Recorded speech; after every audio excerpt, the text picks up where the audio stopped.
The stadium was packed, every seat filled, every eye locked on the court. The air was thick with tension, an unspoken anticipation vibrating through the crowd. Serena Williams stood still, gripping her racket, her chest rising and falling with steady, controlled breaths. Across the net, her opponent waited ready. But Serena wasn't thinking about the match. Not this one anyway. Because tonight, this wasn't just about winning. It wasn't about breaking another record. It wasn't even about proving she was the best. This was about something deeper, something she had never spoken about. And as the umpire's voice rang through the stadium, signaling the start of the game, her mind flashed back to the moment that changed everything. The moment when, for the first time in her life, Serena Williams had to ask herself, was she really strong enough? The memory came rushing in like a wave. She was 11 years old, standing on the cracked pavement of Compton's public courts, her father's voice booming in her ears. Again, Serena, faster this time. Her arms ached. Sweat dripped down her face. She glanced at Venus, who was catching her breath nearby. They were just kids, but their father, Richard, trained them like warriors. No excuses, no breaks, no mercy. That day she wanted to stop. She wanted to say, "Dad, I can't." But she never did, because Serena Williams didn't quit.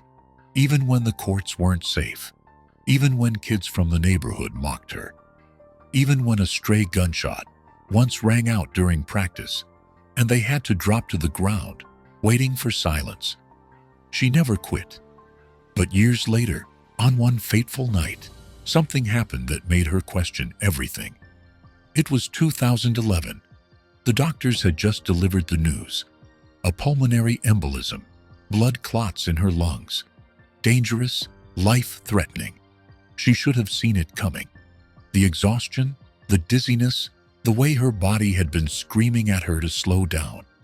But she ignored it, pushing through like she always did, because she was Serena Williams, now lying in that hospital bed, the IV drip cold against her skin. She wasn't sure if she'd ever step onto a court again.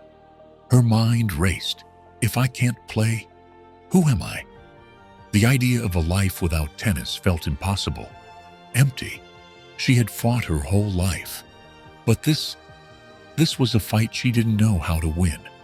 And for the first time, the thought whispered in the back of her mind, maybe I'm not strong enough. The days blurred together.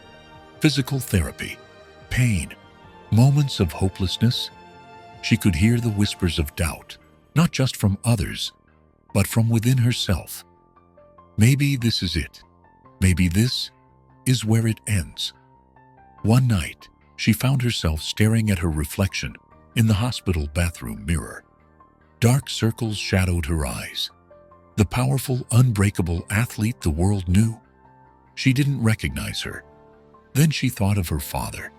She thought of the cracked courts in Compton. She thought of all the battles she had already fought. You don't stop when you're tired. You stop when you're done. Was she done? Not yet. Weeks passed. Recovery was slow, frustrating. Every step felt like a battle. Every breath a reminder of how close she had come to losing everything. One evening, she sat alone, watching an old video of her father coaching her. His voice crackled through the screen. "Serena, you don't stop when you're tired. You stop when you're done." Something inside her reignited. Maybe she wasn't done yet. Maybe this wasn't the end. Just another match she had to win. She forced herself out of bed. She trained little by little. First, just standing. Then walking. Then running. She clawed her way back, inch by inch, until the day finally came. The day she stepped onto the court again. And the world watched as she returned, not just to play, but to dominate. To remind everyone, and most importantly, herself, exactly who she was. Serena Williams, a fighter, a champion, a survivor. The stadium roared. The match point was hers. She had fought for this moment, not just on the court, but through every battle, every doubt, every moment when she wondered if she could make it back. She lifted her head, scanning the sea of faces, and then she saw her daughter, Olympia, in the stands. A new generation watching, a new story waiting to be written.